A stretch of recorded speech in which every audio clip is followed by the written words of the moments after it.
안녕하세요. 저는 평소 다른 분들의 사연을 자주 듣는 애청자입니다. 이곳에서 여러 사연을 듣다 보면 정말 어떻게 이런 일들을 겪으셨을까 싶을 만큼 놀랍고 기막힌 일들이 아주 많더라고요.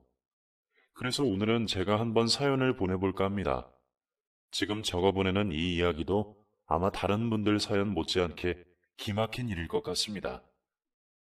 제가 보내는 이 사연은 제가 직접 겪은 일이 아니라 제가 잘 알고 지내는 가까운 지인분이 오래전 실제 겪으신 이야기입니다. 혹시나 알아보시는 분들이 계실까봐 제가 대신 주인공처럼 적어 이렇게 사연을 보냅니다. 이야기 주인공의 익명을 보장하기 위해 이야기에 나오는 이름은 모두 가명입니다. 벌써 30년 가까이 된 옛날 이야기네요. 저는 작은 소도시에서 태어나 과일 농사를 하시는 부모님 밑에서 위로는 언니 오빠를 둔 집안의 막내딸이었습니다. 언니 오빠는 먼저 시집 장가 가서 일찍이 출가하였죠. 어린 시절부터 도시에 대한 동경이 있던 저는 고등학교를 졸업하고 20살이 되자마자 서울에 있는 먼 사촌집에서 월세를 내며 지내게 되었습니다. 그렇게 상경한 저는 미용학원을 다니며 미용 일을 배우기 시작했습니다. 90년대 초중반, 그때 저는 24살의 젊은 나이에 압구정에 있는 고급 미용실에서 일을 하고 있었습니다. 제가 일하던 그 미용실은 당시에 이름만 대면 알만한 유명한 고급 헤어살롱이었습니다. 그곳에는 주로 연예인들이나 부잣집 사모님들이 단골 손님으로 오셨죠. 워낙에 큰 고급 미용실이라 VIP들만 상대하기 때문에 그런 곳에 연줄 없이는 막내 직원으로 들어가는 것도 아주 어려운 일이었어요. 저는 운이 좋게도 제가 일하던 미용실 원장님의 추천으로 그 미용실에서 일할 수 있게 되었습니다. 잘만 하면 거기서 일본으로 유학도 보내주고 몇 년만 일해도 다른 곳으로 갔을 때 제 경력에 아주 유리한 곳이었습니다. 그래서 제가 그곳에서 막내 직원으로 일하게 된 것이 제게는 아주 대단한 기회라고 생각했죠. 물론 이런 고급 미용실은 보통의 미용실들과 달리 신경 써야 할 일이 많았습니다. 손님들 응대부터 샴푸를 해드리고 드라이 해드리는 일들 하나하나 아주 조심해야 하는 곳이었습니다. 은지 씨, 김 원장 추천으로 왔으니 실력은 나쁘지 않겠지만 여기서는 아주 처음부터 배운다고 생각해야 해요. 이곳은 대한민국 최고라고 해도 모자라지 않아요. 오시는 손님분들도 모두 귀빈들이시니 응대에 각별히 주의해야 해요. 몇 가지 숙지사항을 알려줄 테니 항상 조심하도록 하고 혹시 모를 불상사를 대비해 항상 몸가짐을 단정히 하고 손톱은 꼭 바짝 깎고 다녀야 합니다. 손톱이요? 무슨 이유라도 있나요?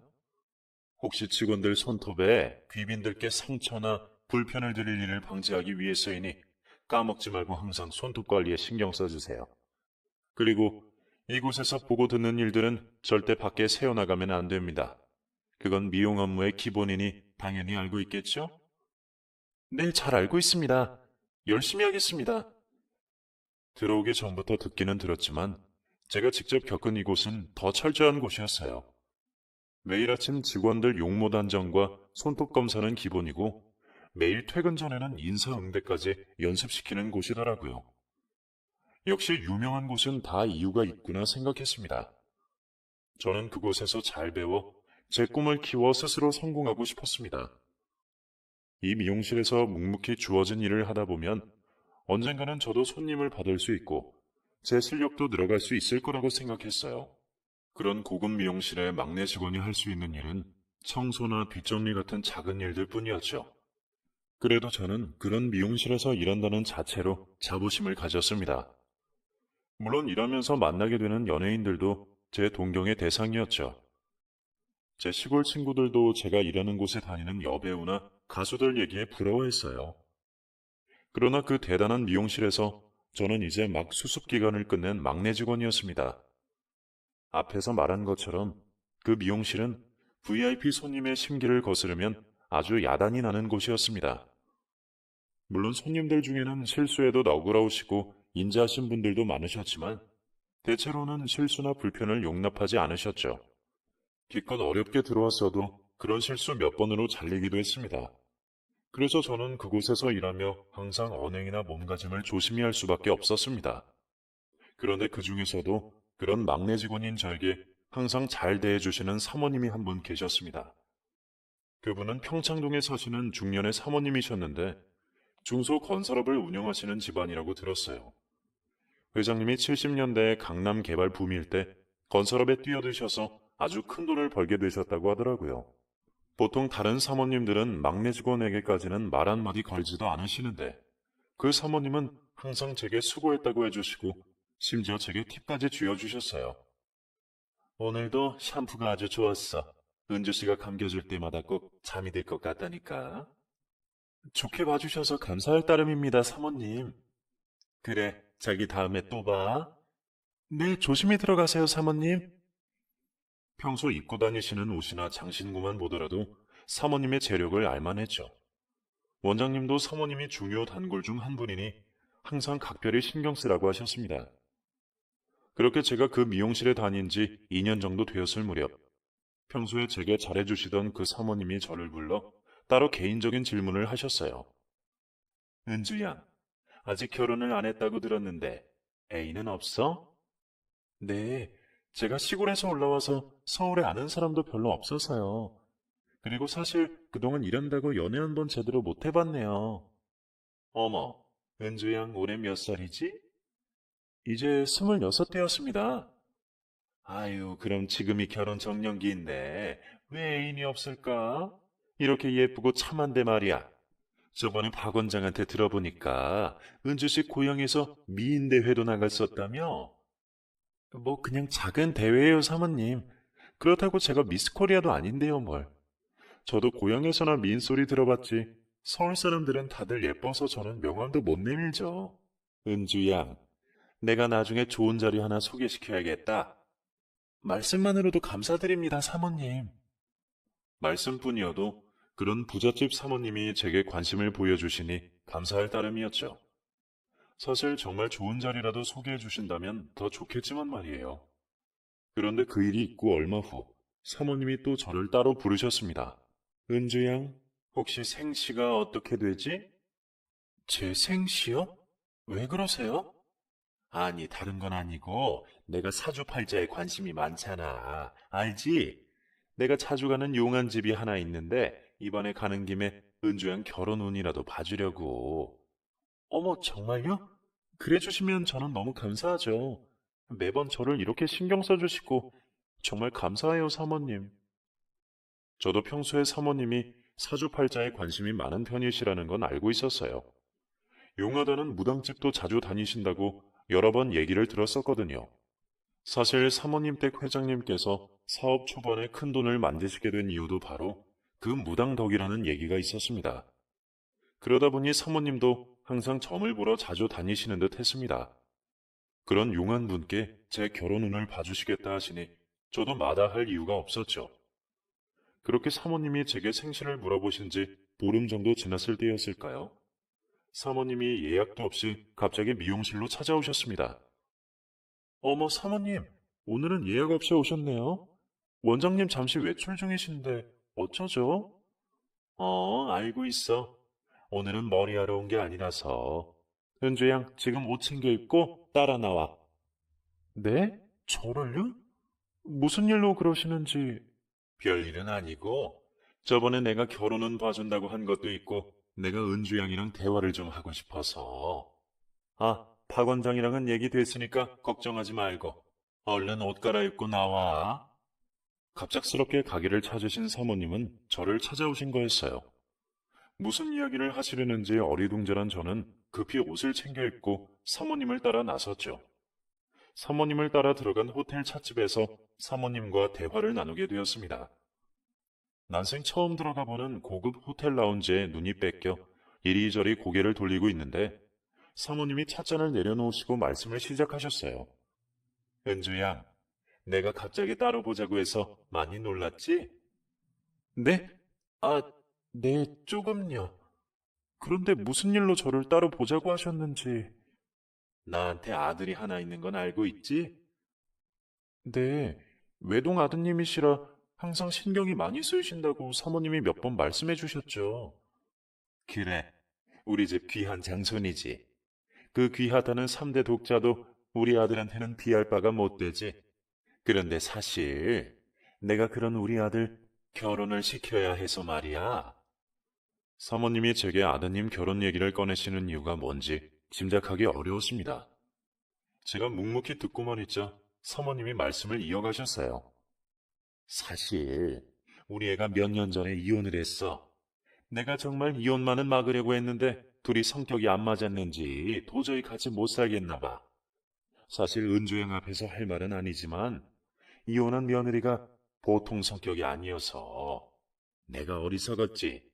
결혼 전에 잘 알아봤어야 하는데 우리 집 돈만 보고 들어왔던 건지 딴 남자가 있는 것 같은데 증거를 못 잡았지. 그러다가 도저히 시댁에서 못 살겠다고 지가 나가겠다지 뭐야. 어머, 세상에 그런 일이. 사모님이 많이 속상하셨겠어요. 집안에 사람 하나 들이는 일이 정말 중요한 일인데. 그렇지? 은주 형도 알다시피 우리 집안이 어디 가서 빠질 만한 집은 아니잖아. 지금 당장 우리 아들 선자리로 내보내도 여기저기 줄을 설 거야. 그런데 내가 한 번 며느리 잘못 들이고 보니 내가 직접 깐깐하게 따져야겠더라고. 그래서 내가 우리 아들 혼처를 알아보고 있는 중이야. 내가 그동안 은주양을 눈여겨봤어. 은주양 항상 성실하고 친절하게 하는 것 내가 잘 알고 있어. 네, 좋게 봐주셔서 감사한데 그런데 제게 아드님 얘기를 하시는 이유가 있으신지. 그래, 빙빙 둘러 말할 게 뭐가 있겠어. 본론부터 말할게. 나는 은주 씨만 좋으면 우리 아들이랑 이어주고 싶은데 말이야. 네? 사모님 아드님이랑요? 어머. 왜? 재취자리라서 좀 그런가? 아, 아니요. 그런 게 아니라 생각도 못했던 말씀이셔서요. 그래. 사실 나도 처녀한테 재혼 자리 얘기 꺼내기 쉽진 않은데 내가 저번에 은주양 결혼은 봐주겠다고 생시를 받아갔잖아? 그런데 거기서 그러더라고. 왜 인연을 지척에 두고 먼 데서 찾느냐고 말이야. 거기서 말하기로는 우리 아들이랑 은주양이랑 아주 찰떡궁합이래. 한 번 만나면 백년해로하고 온 집안을 일으킬 사주라더라고. 내 눈에는 은주양이 마음에 드는데 은주양 생각은 어때? 물론 당장에 결혼하라는 건 아니야. 한번 만나나 보라는 거지. 아, 조금 놀라서요. 한번 잘 생각해보고 말씀해드려도 될까요? 그럼 당연하지. 편하게 생각해보고 마음이 서면 연락을 줘요. 기다리고 있을게.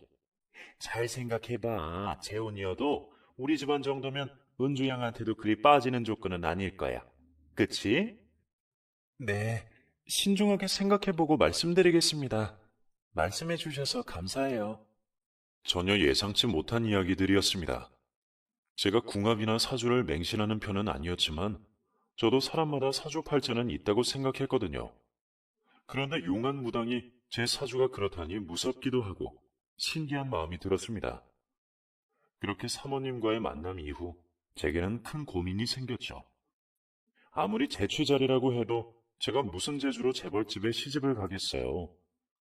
그런데 너무 갑작스러운 제안이라 선뜻 답변을 드리기가 어렵더라고요. 아드님이 어떤 사람인지도 모르고 말이에요. 그래서 며칠간 고민을 거듭했습니다. 그런데 사모님을 만나고 들어온 날 이후로 사모님이 미용실로 제게 선물들을 보내시기 시작했습니다. 재벌가 며느리들이 입는다는 유명 부티크의 옷이나 백화점에서 쳐다만 보던 예쁜 구두, 제 월급으로는 사기 힘든 장신구들까지. 아마 제 고민을 덜어주시려는 사모님의 의중이셨겠죠. 소문이 빠르게 퍼져 모든 사실을 알게 된 미용실 직원들은 대체 뭐가 고민이냐며 서로 자기가 시집가고 싶다며 난리였습니다. 저는 재혼이라는 것보다 제 분수에 너무 과한 집안이 아닌가 싶어 더 고민이 되었어요. 송충이는 솔잎을 먹고 살아야 한다던 저희 외할머니 말씀이 떠올랐어요. 그런데 당시에는 저도 너무 어렸는지 그런 선물 공세 앞에 고민이 조금 덜어지더라고요. 결국 저는 한 달쯤 지나 사모님을 뵙기로 결정했습니다. 만나 뵙겠다는 제 의사를 전달했더니 사모님이 집으로 오라고 하시며 제게 기사 딸린 차량을 보내셨더라고요. 저는 그 차를 타고 평창동으로 향했습니다. 기사가 운전하는 고급 승용차를 타고 평창동 언덕을 오르니 왠지 제가 가면 안 될 곳에 발을 들이는 기분이 들었습니다. 역시 듣던 대로 평창동 집들은 모두 으리으리하더군요.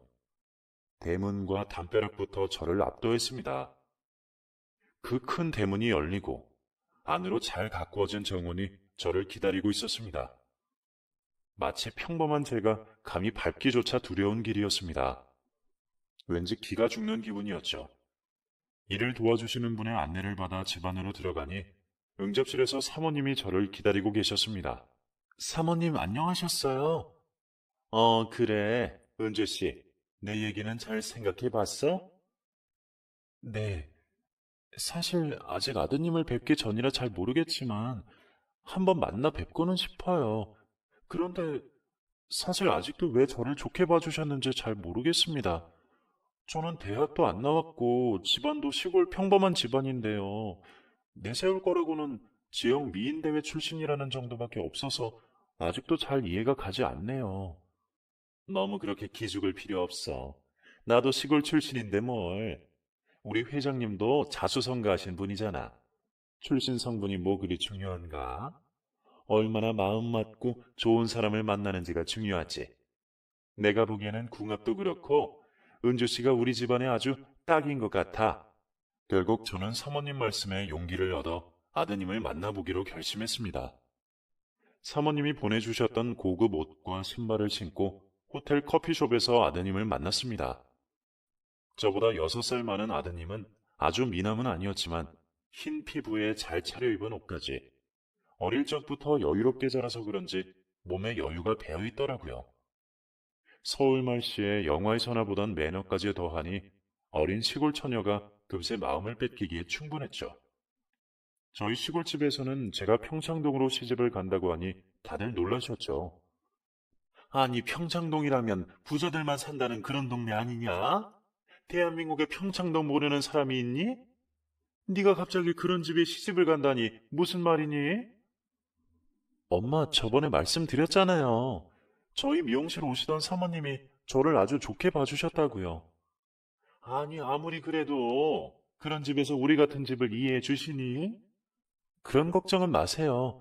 시부모님 되실 분들도 자수성가하신 분들이라 그런 부분에 선입견이 없으세요. 아무리 그래도 세상에, 그럼 이제 네가 그 부잣집 며느리가 되는 거니? 아휴, 우리 집은 그런 집에 뭘 해드릴 것도 없는데 어쩌면 좋니? 재혼이라는 것도 조금 그렇고. 재혼이라고 해도 얼마 살지도 않았고 애도 없는데요. 그리고 사모님도 좋으시고 남편 될 분도 좋은 분 같아요. 너무 걱정하지 마세요, 엄마. 부모님은 너무 차이나는 집안 형편과 아무래도 재취자리인지라 조금 염려하셨지만 제가 사모님을 그간 봐와서 좋으신 분이시다 말씀드렸더니 이내 안심하셨어요. 부모님은 이제 부잣집 며느리가 된 거라며 출가 외인이라고 시집가서는 죽더라도 그 집 귀신으로 죽어야 한다며 앞으로는 친정은 신경 쓰지 말라고 하셨어요. 정을 때려 하시는 부모님 말씀에 섭섭한 마음도 있었지만 그때는 출가 외인이니 시집간 딸은 남이니 그런 것들이 흔했습니다. 다행히 시댁에서 친정을 배려해 주셔서 시골에 부모님 집을 하나 해주셨습니다. 어머니 너무 과분한 선물이에요. 집까지 해주시다뇨. 저는 해온 것도 아무것도 없는걸요. 그런 소리 마라. 너도 이제 우리 집 식구 아니니. 시집 온 며느리가 친정 자주 갈 일도 없을 텐데 이렇게라도 해드려야 너도 걱정을 덜하지 않겠니? 이 정도는 충분히 해줄 수 있으니 괜찮다. 너무 감사드려요, 어머니. 부잣집에 다정한 시어머니까지. 어떻게 제가 이런 집에 시집을 오게 되었을까 너무 기뻤습니다. 주위에서도 시골 촌년이 한순간에 인생 역전했다며 다들 이래저래 말이 많았습니다. 결혼을 하면 더 이상 일을 하지 못하게 되니 제 꿈을 접는다는 것이 조금 아쉬웠지만 부잣집 며느리 자리가 어디 쉬운 일은 아닐 거라 예상했습니다. 결국 저는 선을 본 지 몇 달 되지 않아 그 남자와 결혼을 하게 되었습니다. 결혼 날짜도 물론 사모님이 받아오신 길일이었습니다. 그렇게 저는 고급 호텔에서 이전에는 꿈에도 못 꾸어볼 결혼을 하게 되었습니다. 이제 제 인생도 180도 달라지고 앞으로 꿈 같은 미래만 펼쳐질 줄 알았죠. 그런데 결혼 후 갑자기 제 신세가 뒤바뀌어 버렸습니다. 제가 결혼을 결심한 데에는 남편보다도 시어머니의 덕이 컸습니다. 2년 가까이 봐온 시어머니는 밑에 사람들에게도 항상 예의 있으시고 겸손하시고 친절하신 분이셨어요. 그래서 주위에서도 항상 평판이 좋은 분이셨습니다. 그래서 그런 시어머니라면 며느리로서의 도리가 어렵더라도 많이 가르쳐 주시고 잘 챙겨 주실 거라 생각했습니다. 그런데 결혼 후 알게 된 제 시어머니의 모습은 제가 알던 사모님과 너무 다른 분이셨습니다.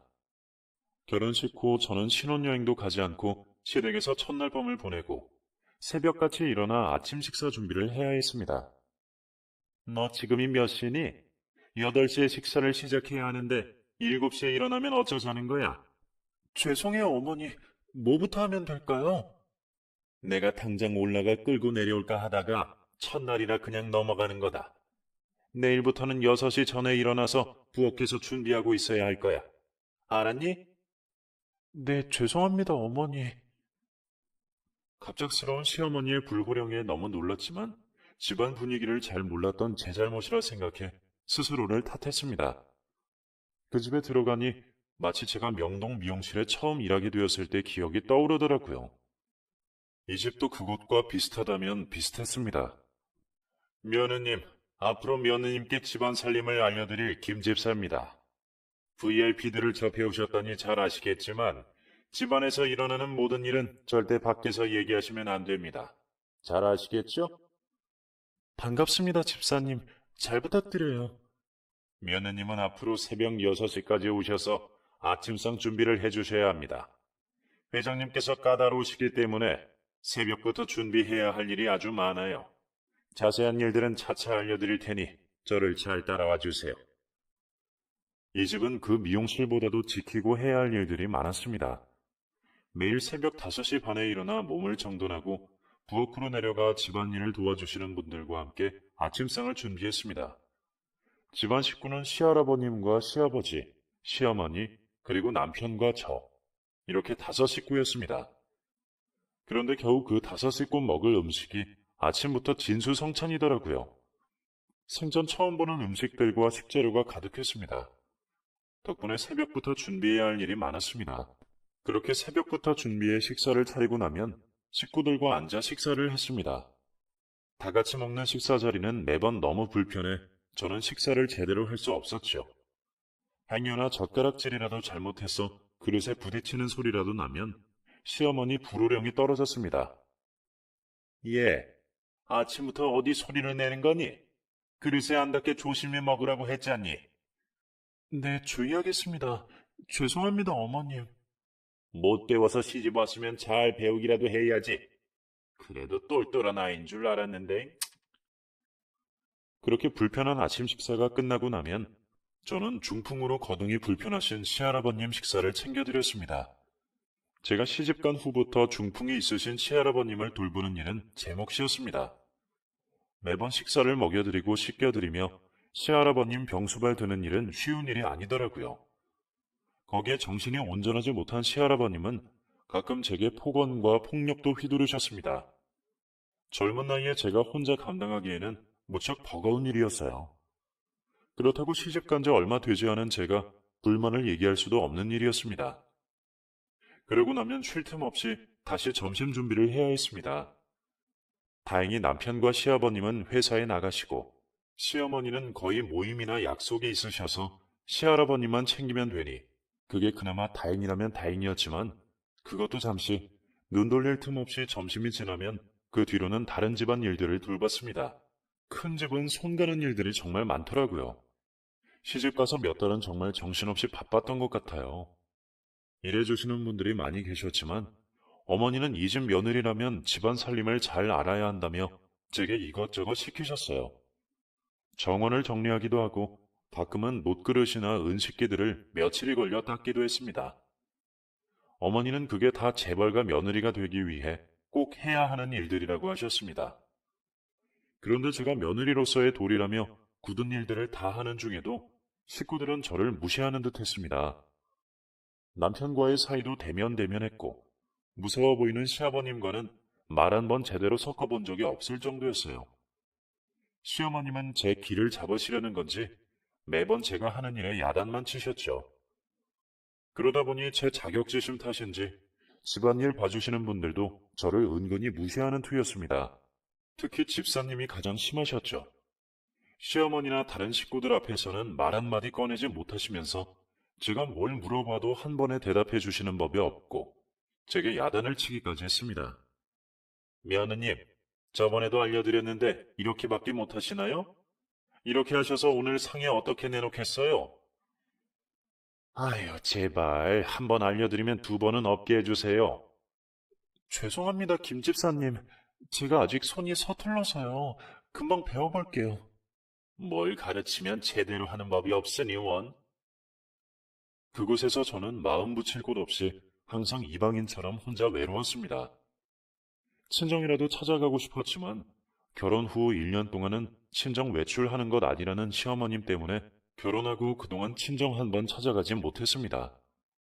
거기에 혹여 딸 시집 보내고 매일 걱정이실 부모님께 더한 걱정이라도 남길까봐 속 터놓고 얘기하지도 못했어요.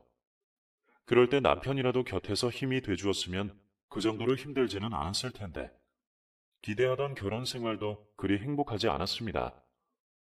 시어머니의 의지대로 성사된 결혼에 남편이 제게 정을 붙이진 못했습니다.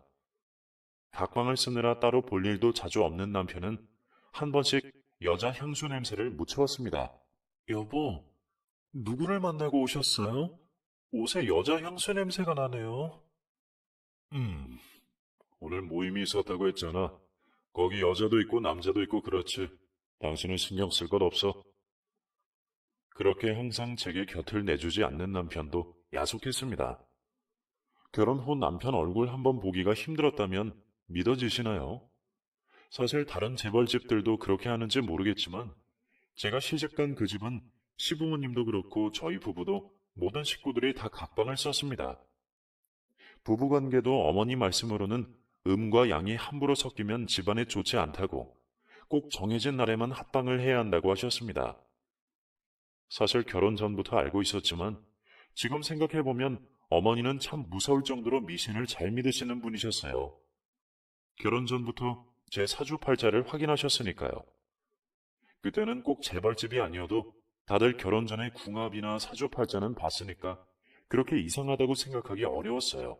어머니는 제 사주팔자에 맞아야 한다며 옷 입는 색상도 정해주셨습니다. 또 집안의 대성을 아들을 가질 수 있는 날짜가 따로 있다며 그때까지는 꼭 임신을 피해야 한다고 하셨어요. 그리고 심지어는 제 방 곳곳에 부적들을 숨겨두셨습니다.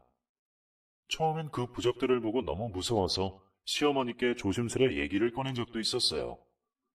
어머니, 혹시 어머니가 제 방에 부적을 놓으셨나요? 그래, 혹시나 그거 버리거나 건드린 것은 아니지? 네 사주에 좋은 부적들이니 손대지 말고 그대로 두거라. 그래도 저는 좀 무서워서요. 꼭 저까지 그래야 할까요? 얘가 어디 부정 타는 소리를 하는 거니? 우리 집이 이만큼 잘 된 것도 다 그런 것들 덕분이야. 너도 이제 우리 집 식구가 되었으니 당연히 내 말에 따라야지. 행여나 손댈 생각하지 말거라. 알았니? 어머니는 모두 잘 되라고 하신 것이라며 절대로 손대지 말기를 당부하셨어요.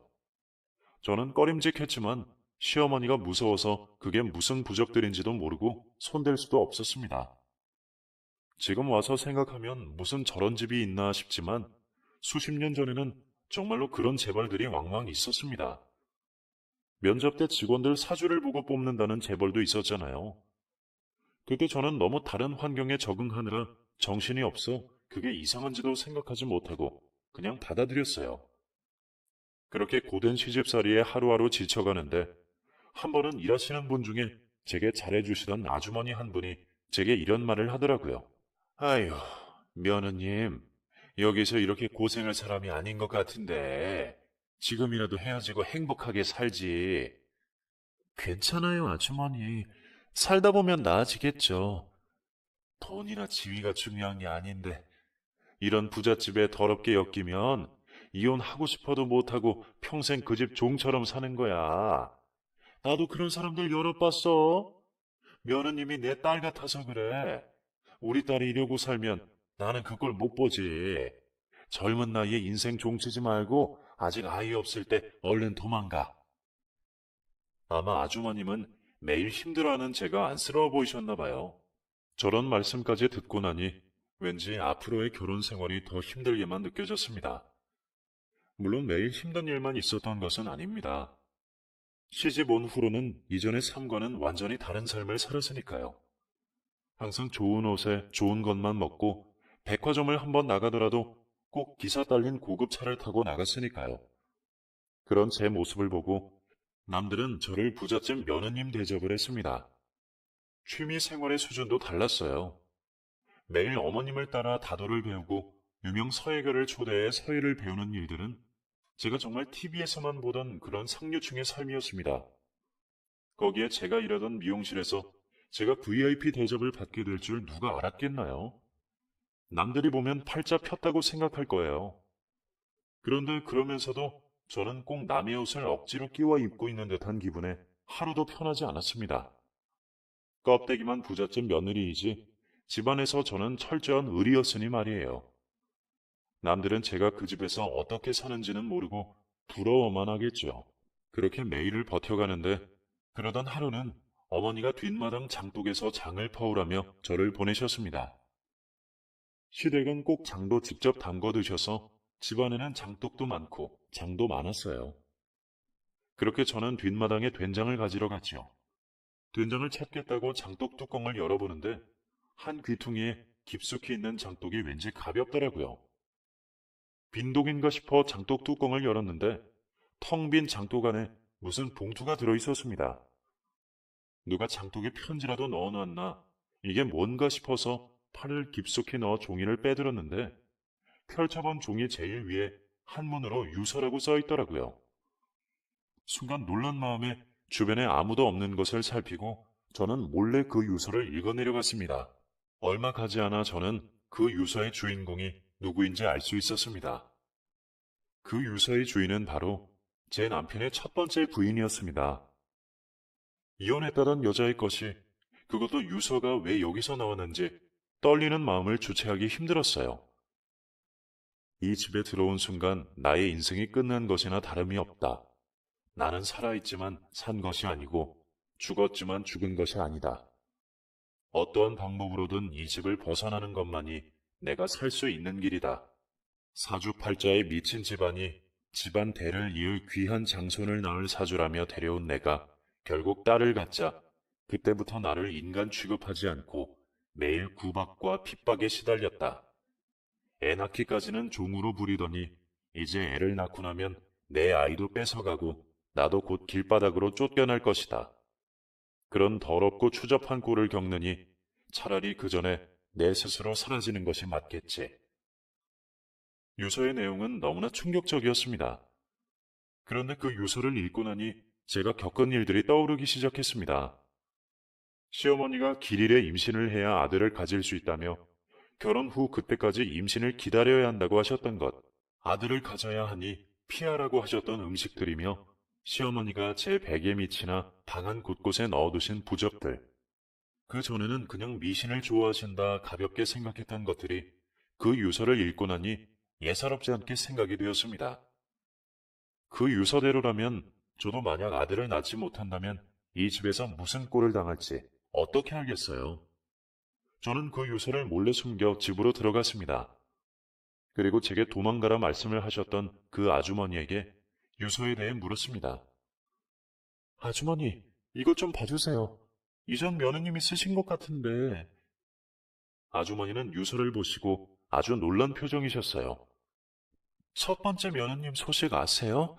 무슨 일이 있었던 거예요? 제발 솔직하게 말씀해 주세요. 아휴, 내가 나중에 천벌 받을까봐 하는 얘기야. 절대로 내가 얘기했다고 말하면 안 돼요. 알겠지? 아주머니가 한참을 고민하다 제게 겨우 털어놓은 얘기는 저를 더욱 두렵게 만들었습니다.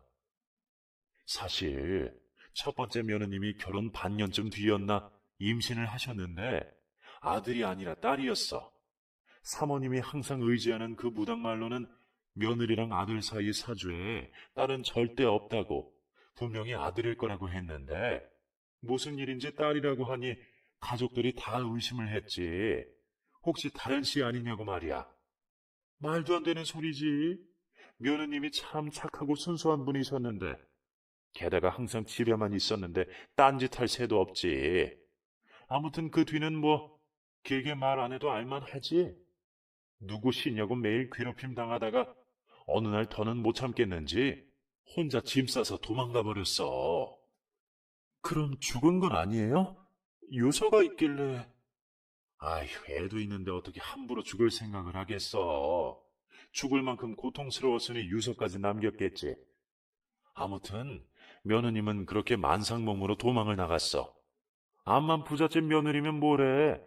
매일을 그렇게 괴롭게 사는데 거기다 사모님이 며느님한테 딸 낳으면 내쫓아 버린다고 했으니 살려면 쫓겨나기 전에 나가야지 어쩌겠어.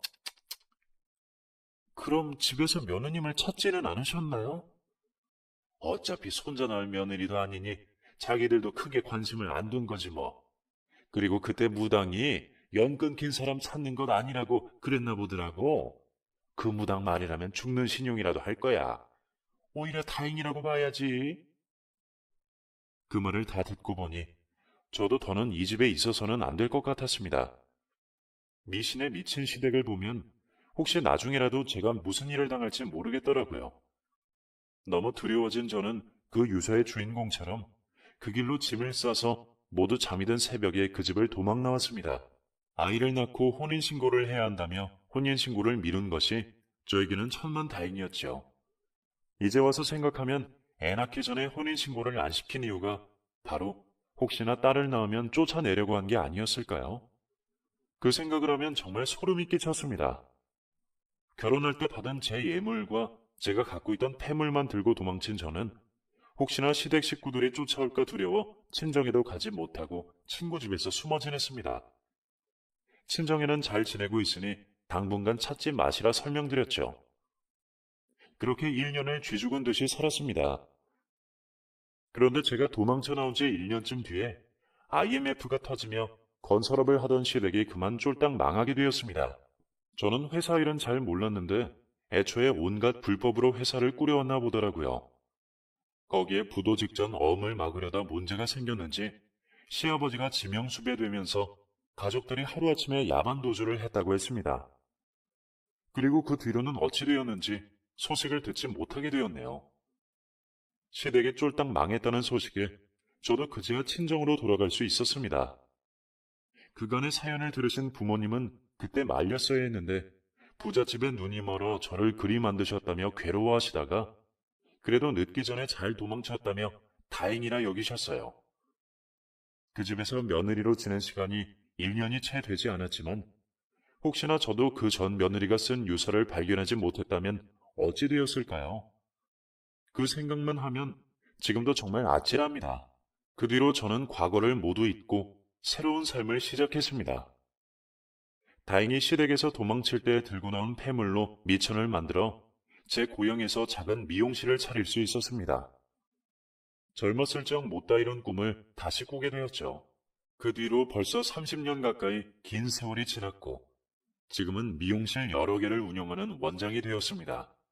그리고 제 아픔을 모두 감싸준 좋은 사람을 만나 행복한 가정을 꾸릴 수 있었습니다. 젊었을 적 잘못된 만남으로 큰 화를 당할 뻔하였지만 하늘이 도운 덕인지 벗어날 수 있게 되어 다행이었네요. 부잣집 며느리로 살던 삶이 남들 보기에는 좋아 보였을지 모르지만 저는 행복한 가족들과 평범한 일상을 살아가는 지금이 몇십 배로 더 행복합니다.